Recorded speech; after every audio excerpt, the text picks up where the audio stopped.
10월 6일 수요일 하나님께서 저희에게 주신 말씀은 욥기 3장 11절부터 26절까지의 말씀입니다. 어찌하여 내가 태에서 죽어나오지 아니하였던가? 어찌하여 내 어머니가 해산할 때에 내가 숨지지 아니하였던가? 어찌하여 무릎이 나를 받았던가? 어찌하여 내가 젖을 빨았던가? 그렇지 아니하였던들 이제는 내가 평안히 누워서 자고 쉬었을 것이니 자기를 위하여 폐허를 일으킨 세상 임금들과 모사들과 함께 있었을 것이요 혹시 금을 가지며 은으로 집을 채운 고관들과 함께 있었을 것이며 또는 낙퇴되어 땅에 묻힌 아이처럼 나는 존재하지 않았겠고 빛을 보지 못한 아이들 같았을 것이라.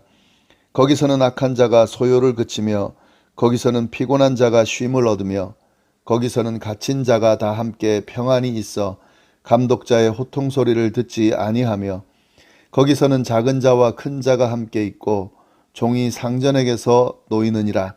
어찌하여 고난을 당하는 자에게 빛을 주셨으며 마음이 아픈 자에게 생명을 주셨는고? 이러한 자는 죽기를 바라도 오지 아니하니 땅을 파고 숨긴 보배를 찾음보다 죽음을 구하는 것을 더하다가 무덤을 찾아 얻으면 심히 기뻐하고 즐거워하나니 하나님에게 둘러싸여 길이 아득한 사람에게 어찌하여 빛을 주셨는고? 나는 음식 앞에서도 탄식이 나며 내가 앓는 소리는 물이 쏟아지는 소리 같구나. 내가 두려워하는 그것이 내게 임하고 내가 무서워하는 그것이 내 몸에 미쳤구나. 나에게는 평온이 없고 안일도 없고 휴식도 없고 다만 불안만이 있구나. 아멘. 오늘은 욥기 3장 나머지 부분을 우리가 나누도록 하겠습니다.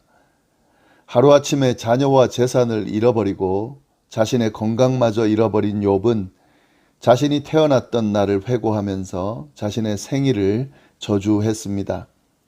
그러나 그러한 저주는 아무런 소용이 없었습니다. 왜냐하면 그의 출생은 이미 기정사실이었기 때문에 그렇습니다. 욥의 탄식은 자기의 생일을 저주하는 것으로 끝나지 않고 계속되는데요. 오늘 본문에 그 내용이 나옵니다. 이제 욥은 잉태되는 것은 어쩔 수 없었지만 사산되지 않은 것을 탄식합니다. 잉태되었다 하더라도 태어나지 않고 사산이 됐더라면 더 좋았을 텐데 라고 그렇게 탄식하면서 도리어 죽음에 대한 소망을 표현합니다. 지금 상태보다 죽음이 더 나았다는 그런 이야기죠. 11절부터 13절까지를 보면 욥은 자신이 사사나로 세상에 태어나면 더 좋았을 것이라고 탄식을 합니다. 어째서 어머니가 무릎으로 자신을 받았는지 또 젖을 물려 생명을 유지하게 하며 자신이 죽도록 놔두지 않았는지를 물으면서 그렇게 하지 않았더라면 더 좋았을 것이다. 어머니가 출산할 때 자신을 포기했다면 자신이 평안히 누워 쉬었을 텐데 라고 탄식합니다. 11절부터 13절 말씀 보시면 그렇게 되어 있죠. 어찌하여 내가 태에서 죽어 나오지 아니하였던가? 어찌하여 내 어머니가 해산할 때에 내가 숨지지 아니하였던가? 어찌하여 무릎이 나를 받았던가? 어찌하여 내가 젖을 빨았던가? 그렇지 아니하였던들 이제는 내가 평안히 누워서 자고 쉬었을 것이니. 욥은 자신이 아예 사사나로 태어났을 때 바로 죽었더라면 더 평안했을 텐데 이렇게 고난과 고통 가운데 있게 하는가라고 탄식하고 있습니다. 이것은 그만큼 욥의 고통이 심하다는 사실을 말해주는 것인데요. 차라리 고통스럽고 처참한 현재의 삶보다는 그렇게 죽은 채로 태어나는 것이 낫다고 그렇게 생각하고 있는 거죠. 욥이 당하는 이 고난이 어머니의 그 숭고한 사랑과 은혜마저도 외면하게 만드는 그런 극심한 고난이었음을 잘 알 수가 있습니다. 욥의 탄식은 이렇게 끝나지가 않는데요. 14절부터 보시면 욥은 자신이 죽었다면 지금쯤 세상 임금 모사들과 함께 있을 것이라 그렇게 생각을 하면서 차라리 그것이 더 나았다 이렇게 이야기를 합니다. 14절 보면은 자기를 위하여 폐허를 일으킨 세상 임금들과 모사들과 함께 있었을 것이다. 예, 자기가 만약에 죽은 채로 태어났더라면 지금 죽은 상태에서 평안히 누워서 자고 있을 것인데, 그때 자기를 위하여 폐허를 일으킨, 그러니까 이 세상을 자신을 위하여 폐허로 만든 임금들과 모사들과 함께 있을 것이라는, 그 사람들은 지금 죽은 상태인데 그 죽은 사람들과 함께 있을 것이라는 거죠. 혹시 금을 가지며 은으로 집을 채운 고관들과 함께 있을 것이며, 그러니까 이 세상에 있을 때에 금과 은으로 자신의 집을 채운 어떤 면에서는 욕심스러운 고관들과 함께 죽었을 것이라는 거죠. 근데 그것이 더 낫다는 겁니다. 지금 고통받고 고난받는 것보다는 그렇게 폐허를 일으킨 세상 임금들, 모사들, 그리고 자기의 욕심을 채운 고관들과 함께 죽음 가운데 있는 것이 훨씬 더 낫다. 이렇게 이야기를 하는 거죠. 죽음 앞에서는 권세를 가지지 자도 그렇지 못한 자도 다 평등하다라는 생각을 하면서요, 죽음이 훨씬 지금보다 낫다고 지금 탄식하고 있습니다. 사실 이건 말도 안 되는 거죠. 그런데도 욥은 죽음 속에서 부자, 권력자와 교제하는 것이 현재 처지보다 훨씬 낫다고 말하는 거죠. 그만큼 욥의 고난이 아주 심하다는 것을 이야기하고 있습니다. 욥의 탄식은 여기서 멈추지를 않습니다. 16절 보시면, 또는 낙태되어 땅에 묻힌 아이처럼 나는 존재하지 않았겠고 빛을 보지 못한 아이들 같았을 것이다. 낙태되어 땅에 묻힌 아이처럼 됐으면 더 좋았었겠다라고 이야기하는 거죠. 아예 존재하지 않았더라면, 빛을 보지 못한 아이들 같이 이 세상에 아예 태어나지 않았더라면, 아예 나오지 않았더라면, 뱃속에서, 어머니 뱃속에서 그냥 죽은 채로 끝났더라면 그것이 더 나았을 거다. 이렇게 지금 이야기를 하는 거죠. 그러면서 죽음에 대한 또 예찬을 계속합니다. 거기서는 죽은 상태죠. 악한 자가 소요를 거치며, 거기서는 피곤한 자가 쉼을 얻으며, 거기서는 갇힌 자가 다 함께 평안히 있어 감독자의 호통 소리를 듣지 아니하며, 거기서는 작은 자와 큰 자가 함께 있고 종이 상전에게서 놓이느니라. 욥은 이처럼 죽음에 대해서 아주 긍정적으로 이야기를 하는데요, 이 죽음의 상태가 되면 소요도 그치게 되고, 거기서 갇힌 자가 다 함께 평안하게 되고, 감독자의 호통 소리도 듣지 않을 것이고, 피곤한 자도 쉼을 얻을 것이다 라고 그렇게 이야기를 하면서 죽음의 상태를 원하고 있습니다. 그런데 여기서 우리가 한 가지 분명하게 알아야 되는 것은, 욥이 지금 예찬하는 것은 죽음이 아니고요, 죽음 이후의 상태를 이야기합니다. 죽음 이후의 상태요. 죽는다는 것 자체에 지금 그 부분에 관심을 가지고 지금 내 목숨을 끊으려고 하는 것이 아니라, 죽은 이후의 상태를 생각하면서 그 상태가 되면 이럴 것이다 하면서 지금 탄식하는 거죠. 지금의 삶보다, 이런 고통받는 삶보다 죽음 이후의 상태가 훨씬 좋다라고 이야기하면서 죽음에 대해서, 죽음 이후의 상태에 대해서 지금 계속 소망하고 이야기를 하고 있다 하는 것을 꼭 기억하시면 좋겠습니다.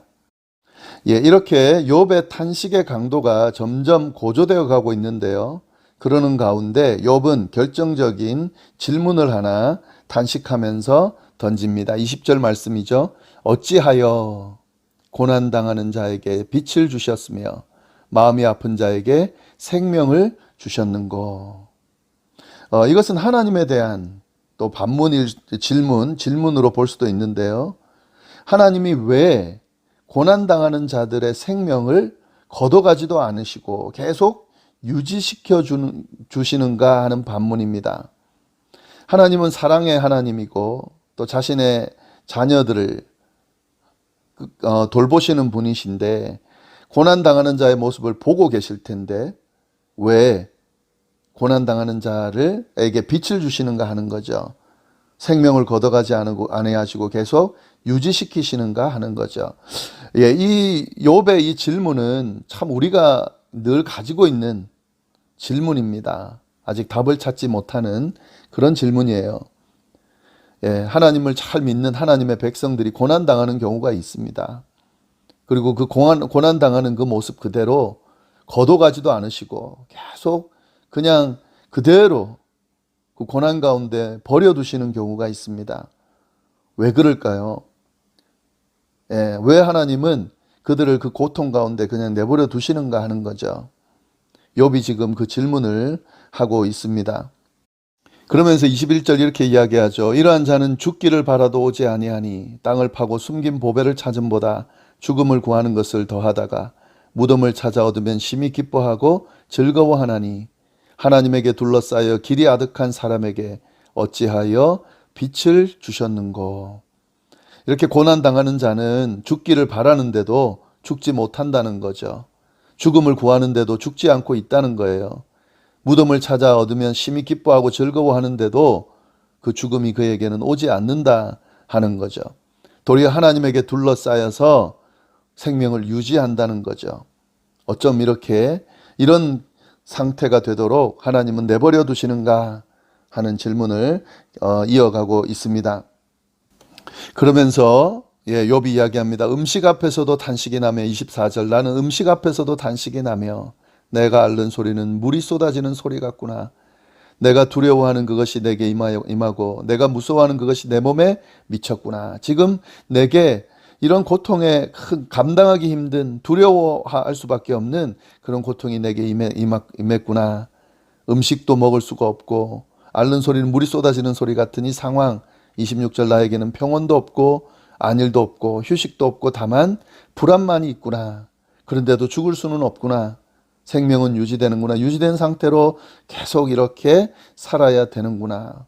왜 나에게 이런 고통과 고난이 계속되고 있는가?